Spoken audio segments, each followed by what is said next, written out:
Gatusan ka individual sa usa ka pribadong hotel sa Jensan ang gipailawom sa orientation kabahin sa pagprotekta sa ilang kahimsog o kaugalingon sa sakit nga sama sa tuberculosis ug human immunodeficiency virus o acquired immunodeficiency syndrome. Usa lang sumala kini sa mga aktibidad alayon sa kasaulugan sa Women's Month matag bulan sa Marso aron maawhag ang kadaghanan sa mga posibleng risgo niini ilabi na sa kababayen-an. Kahibaluan gina sa ulog kini gumikan sa ilang katahom, kaaniyag ug kakugi nga nakatabang sa kalambuan sa komunidad ug angayan lang sumala pa nga sila mapasidunggan. Ibig sa baga niya pero hindi lang siya ganun ka-active.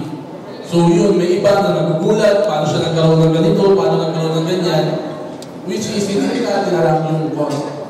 So clinical consultations and active case finding. Itong active case finding, ito yung nag-iikot kami sa buong city or buong Jensan na nag-offer kami ng libreng x-ray para ma-identify natin kung hinahanap namin kung sino yung talagang may TB. Ang first user ay na-infection. So careful tayo rin ha. Ano pa, ang pwede mapasok dito sa infected blood and blood product. Ang pwede mapasok, di ba sa workplace, na ay nasamaran sa inyong mga ilaw kauban. Never touch ang dugo niya nga bare hand. No, wala ka kabulo kasi nalikisa man. No, wala kami muna pansin na nalikisa man ako kabulo niya, may bulit ko sa iya. So careful na lang po, dapat may gloves. Women's Month, Venue 88 Events Place conducted several events. First is to orient participants on the General Health Project about the detection, treatment, and the care of TB in the workplace.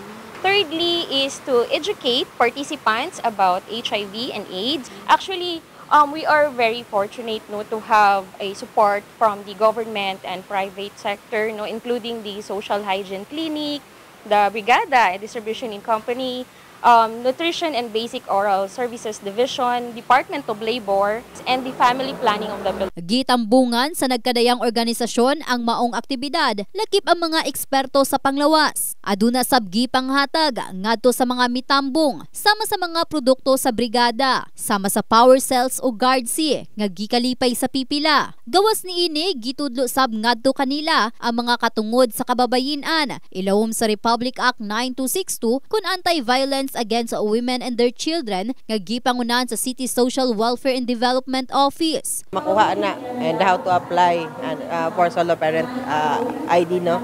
And then meron din tayong bawal ang bastos law sa Safe Spaces Act. So ngayon, prepare kami ng mga IEC materials including yung mga social protection services na nabibigay ni CSWDO para man lang alam ng ating participants pwedeng gawin ni CSWDO may tulong sa kapwa nilang mga babae. Also invited legal counsel. Madaming from government sector.